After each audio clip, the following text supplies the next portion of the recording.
Parents మెచ్చిన university Sankal Chand Patel university Gujarat.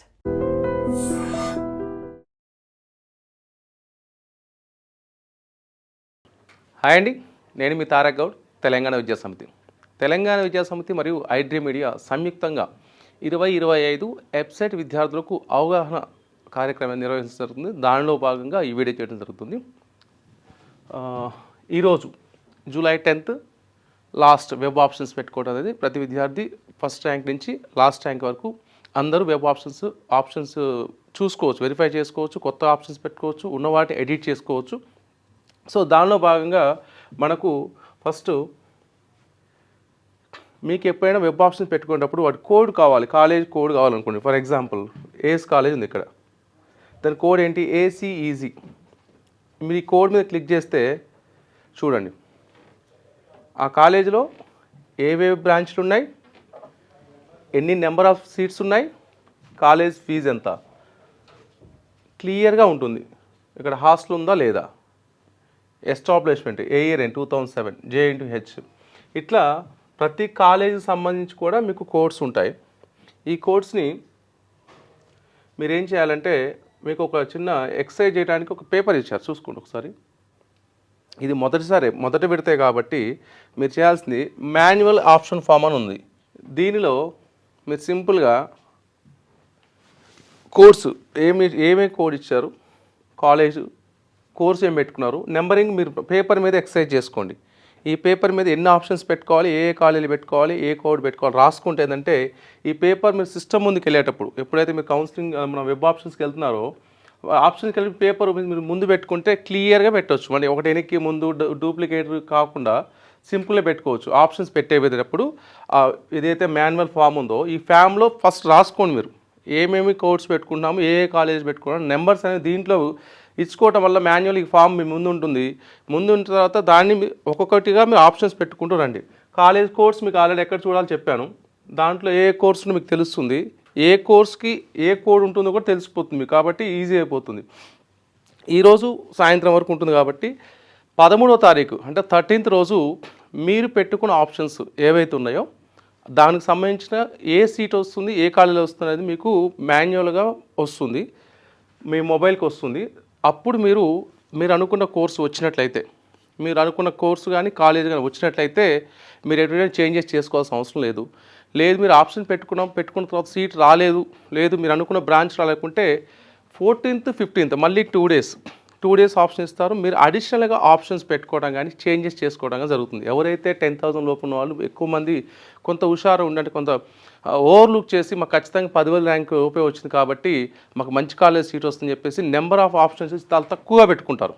తక్కువ option పెట్టుకోవడం వల్ల ఆ కాంపిటీషన్లో మీకు సీట్ రాకపోవడం జరుగుతుంది. కాబట్టి 13th రోజు మీరు జాగ్రత్తగా గమనించండి. మ్యాక్సిమం మెంబర్స్కి ఎవరైతే 10,000 50,000 లోపున్న పేరెంట్స్ స్టూడెంట్స్ కొంత ఓవర్లుక్ చేయటం వల్ల తక్కువ ఆప్షన్ పెట్టుకుంటాం. మీరు తెలిసిన టాప్ 10 or 20 కాలేజ్లో ఒక్కొక్క దాంట్లో 3 అంటే AML, data science, cyber security లాంటి 4 కోర్సులు, IT 5 పెట్టేసి మేము 10 కాలేజీలో 10,050 ఆప్షన్ పెట్టుకున్నాం, మరి 10,000 ర్యాంక్ వస్తుంది అనుకుంటారు. అది ఏమరపాటు, అట్లాంటి అవకాశం తక్కువ ఉంటుంది. సో మీకు అలాంటి తప్పుదాలు జరగకుండా రాష్ట్ర ప్రభుత్వం ఈసారి చాలా పకడ్బందీగా మీకు కౌన్సిలింగ్ ప్రక్రియ నిర్వహించబడుతుంది. ఈ మార్క్ రిజల్ట్ వల్ల ఏంటంటే మీకు ఎక్కడ వస్తుందనేది తెలిసిపోతుంది, వస్తుందో రాలేదో తెలిసిపోతుంది. నచ్చిన కాలేజీ కాకుంటే, నచ్చిన బ్రాంచ్ కాకుంటే మీరు ఈజీగా మళ్ళీ మీరు చేసిన తప్పిదాన్ని ఎర్రర్ని రెక్టిఫై చేసుకునే అవకాశం ఉంది. కాబట్టి 14th 15th మళ్ళీ ఆప్షన్స్ పెట్టుకోవచ్చు. 13th రోజు వచ్చే రిజల్ట్ ఫైనల్ కాదు. మీరు ఎటువంటి తప్పుదాలు జరిగినా కానీ, ఒకవేళ మిస్టేక్ జరిగినా కానీ కరెక్షన్ చేయడానికి మీకు అవకాశం మళ్ళీ 14th 15th తర్వాత అసలైన రిజల్ట్ 18th వస్తుంది. అది first phase result. First phase result వచ్చిన తర్వాత మీరు ఏం చేస్తారు, నచ్చిన కాలేజ్ వస్తే మనకు రీఎంబర్స్మెంట్ ఉంటేనేమో SC ST మైనారిటీ మరియు మన గవర్నమెంట్ కళాశాల ప్రతి విద్యార్థికి గవర్నమెంట్ పే చేస్తుంది పూర్తి రీఎంబర్స్మెంట్. లేదు సార్ మాకు రీఎంబర్స్మెంట్ రాదనుకుంటే మన కాలేజ్ రుసుము ఎంత అవుతుందో అది ఆన్లైన్ ద్వారా మీ అకౌంట్ నుంచే పే చేయండి.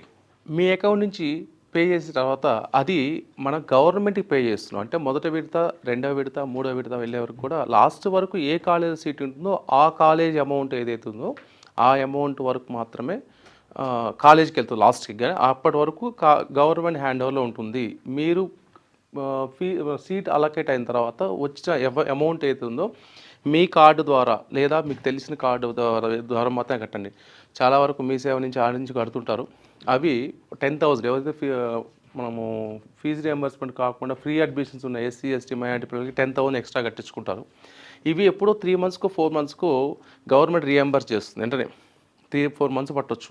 అది వాళ్ళ అకౌంట్లోకి వెళ్ళిపోతాయి. కాబట్టి సీటు ఎవరైతే ఉన్నారో ఆ పేరెంట్స్ వాళ్ళ కార్డు ద్వారా మాత్రమే పేమెంట్ చేయండి. మీరు కట్టే పేమెంట్ గవర్నమెంట్ గానే ఉంటుంది. ఫైనల్గా ఏ కాలేజీలో ఉంటుందో ఆ అమౌంట్ మొదటి విడతలో మీకు ₹1,00,000 కాలేజ్ వచ్చింది అనుకోండి, 35,000 పోను రిమైన్ 65 కట్టారు. సెకండ్ విడతలో 120 వచ్చింది అనుకోండి, మళ్ళీ మనం 120 కట్టాల్సిన అవసరం లేదు, ఎక్స్ట్రా 20,000 కడితే సరిపోతుంది. లేదు తక్కువ వచ్చింది అనుకోండి, 90 వచ్చింది అనుకోండి, 10,000 మీకు లాస్ట్లో మొత్తం కౌన్సిలింగ్ ప్రాసెస్ అయిపోయిన తర్వాత 3 మంత్స్కు 4 మంత్స్కు మీరు ఏదైతే అకౌంట్ నుంచి అమౌంట్ పే చేశారో ఆ అకౌంట్కి రీఎంబర్స్ అవుతుంది. సో అందుకని మీరు బయట వ్యక్తుల కార్డ్స్ కానీ ఇలాంటివి వాడకండి. పేమెంట్స్ అనేవి మీ సొంత అకౌంట్ నుంచి చేసుకోండి. ఎప్పుడు వచ్చినా కానీ డిఫరెన్స్ అమౌంట్ కానీ మీకు గవర్నమెంట్ ఇచ్చేది మీ అకౌంట్కి వచ్చేస్తుంది. అదొకటి. సార్ మాకు నచ్చిన కాలేజీ రాలేదు, మేము ఫీజు కాలేజీ ఫీజు ఎందుకు కట్టాలంటారు. మీకు నచ్చిన కాలేజీ వచ్చినా రాకున్నా మీరు ఫీజు కట్టండి. ఏ సీట్ వచ్చినా కానీ కట్టడం వల్ల ఏమవుతుందంటే మీరు సెకండ్ విడత పార్టిసిపేట్ చేయడానికి ఈజీగా ఉంటుంది. అంటే మీరు ఫీజు కట్టిన తర్వాత ఆ కాలేజీ సీటు ఉన్నట్టు కాదు, మీరు తీసుకోని అర్థం కాదు. మీరు సెకండ్ విడతకి వెళ్ళాలంటే ఖచ్చితంగా ఆ ఫీజు కట్టండి. మళ్ళీ సెకండ్ ఫేజ్ ఆప్షన్స్ మళ్ళీ ఏదైతే మనం వెబ్ ఆప్షన్స్ పెట్టుకున్నామో ఆ కాలేజీ ఒక రిమైన్ కాలేజ్ దానికంటే పైన ఉన్న కాలేజ్ పెట్టుకోవచ్చు. సెకండ్ విడత అయిపోయిన తర్వాత థర్డ్ విడత తర్వాత ఈ సంవత్సరం తెలిసిన లాస్ట్ ఇయర్ కూడా ఉంది మీకు ఇంటర్నల్ స్లైడింగ్. అంటే ఫైనల్ విడతలో 3వ విడతలో ఏదైతే కౌన్సిలింగ్లో మనకు సీట్ అలాట్ అయిందో ఆ సీటు మీకు ఫర్ ఎగ్జాంపుల్ మీకు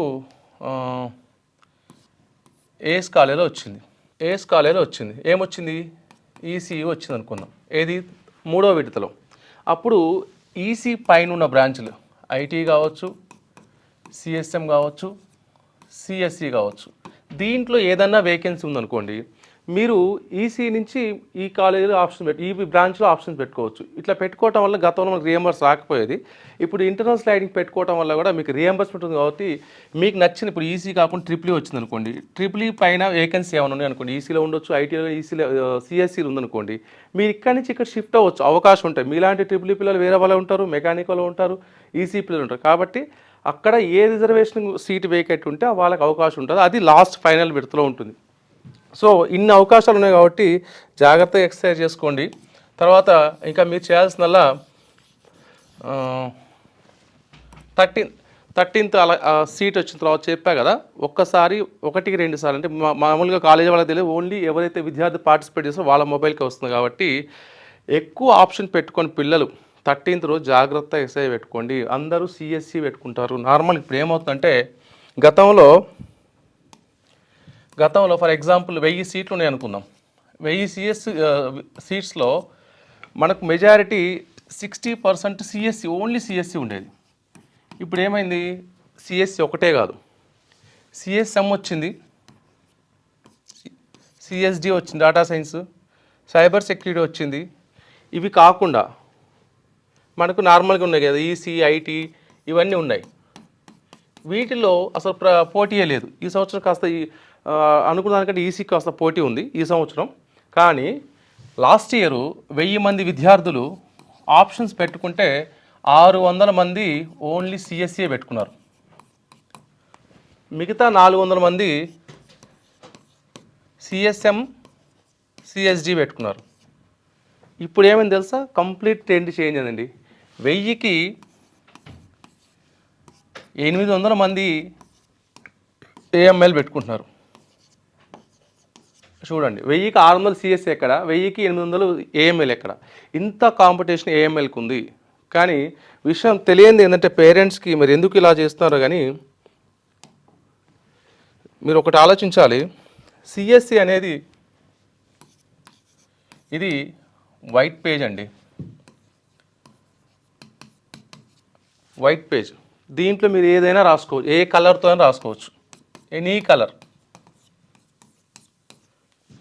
అయితే సిఎస్ఎం కావచ్చు, సిఎస్డి కావచ్చు, సైబర్ సెక్యూరిటీ కావచ్చు, ఇవేంటంటే ఇప్పుడు నేను రాస్తున్న బ్లాక్ బోర్డ్ లాంటి, దీంతో వైట్ ఒకటి లేదంటే పింకో రెడ్డో రాస్తాం. అర్థమైందండి? సిఎస్ అనేది మదర్ బ్రాంచ్. అన్ని ఎటువైనా వెళ్ళొచ్చు. దీంట్లో ఐఓటీకి వెళ్ళొచ్చు, సిఎస్డికి వెళ్ళొచ్చు, సిఎస్ఎంకి వెళ్ళొచ్చు, వాటెవర్ అన్ని ఆప్షన్స్ సిఎస్సిలో ఉంటాయి. ఇది ఒక చిన్న ఫాల్స్ ప్రాపగండా చేసి ఇదో లేనిపోని హైప్ క్రియేట్ చేసి లక్షలాది రూపాయలు, కోట్లాది రూపాయలు దోచుకుంటూ అంటే మామూలు దోపిడీకి గురవుతున్నారు విద్యార్థులు, తల్లిదండ్రులు. ఫాల్స్ ప్రాపగండా నుంచి బయటికి రండి మీరు కూడా. ఎందుకంటే అసలు సిఎస్సిని వదిలేసి సిఎస్ఎం పడుతున్నారు. ఈ నెక్స్ట్ ఈ సిఎస్సి కాకుండా ఇంకేం పెట్టుకోవచ్చు అంటే, సిఎస్సి కాకుండా ఇప్పుడున్నటి వాటిలో ఈసీ.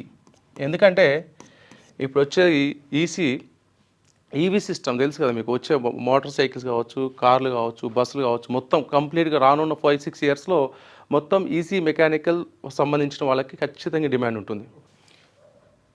ఈ ట్రిప్లీ ఈసీకి మెకానికల్కి ఖచ్చితంగా డిమాండ్ ఉంది రానున్న 3-4 ఇయర్స్లో. వేరే సిఎస్సి అలాయిడ్ కోర్సులు ఏదున్నాయో 3-4 ఇయర్స్ తర్వాత ఎటు పోతుందో కూడా చెప్పలేదు. ఎందుకంటే ప్రతి సంవత్సరం 20 లక్షల మంది విద్యార్థులు 20 లక్షల మంది ఓన్లీ సిఎస్సి బ్రాంచ్లో ఉండటం వల్ల రానున్న రోజు ఉపాధి అవకాశం ఖచ్చితంగా తగ్గుతాయి. ఇది ఎప్పుడో కానీ బూమ్రాంగ్ అవుతుంది.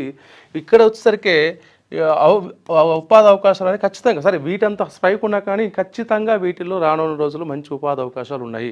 ఎవరైనా ఫైనాన్షియల్గా ఫీజిబిలిటీ ఉన్న పేరెంట్స్ అందరూ సిఎస్సి చెప్పించి సాఫ్ట్వేర్ ఇంజనీర్ కాకుండా కొంచెం డిఫరెంట్ ట్రై చేయండి. ఎందుకంటే మనకు ట్రాన్స్కో కావచ్చు, జెన్కో కావచ్చు, మిథాని కావచ్చు, బార్క్ కావచ్చు, తర్వాత బిహెచ్ఎల్ కావచ్చు, ఇలాంటి చాలా సెంట్రల్ స్టేట్ అన్ని వాటిలో కూడా అవకాశాలు ఉన్నాయి. ప్రైవేట్ సెక్టార్లో ఉన్నాయి. రిలయన్స్ కావచ్చు, ఆదాని కావచ్చు, ఇలాంటి వాటిలో నేవీకి సంబంధించిన కావచ్చు, రైల్వే డిపార్ట్మెంట్ కావచ్చు, చాలా వాటిలో మెకానికల్ సివిల్ ట్రిప్లు వాళ్ళకి ఖచ్చితంగా ఉంది. ఎందుకంటే సివిల్ రంగం తెలుసు మీకు, ఎన్నో మౌలిక సదుపాయాలు పెరుగుతూ ఉన్నాయి, ఎన్నో అవుటర్ రింగ్ రోడ్లు వస్తున్నాయి, మెట్రో స్టేషన్లు వస్తున్నాయి, ఎయిర్పోర్ట్లు వస్తున్నాయి, ఎన్నో వెంచర్స్ తెలుసు కదా, ఎన్నో రకాల డెవలప్మెంట్స్ జరుగుతున్నాయి. ఖచ్చితంగా వాటికి సిబ్బంది కొరత ఏర్పడుతుంది. వాళ్ళకి ఖచ్చితంగా భవిష్యత్తు అనేది బంగారంగా కాబోతుంది రానున్న రోజుల్లో.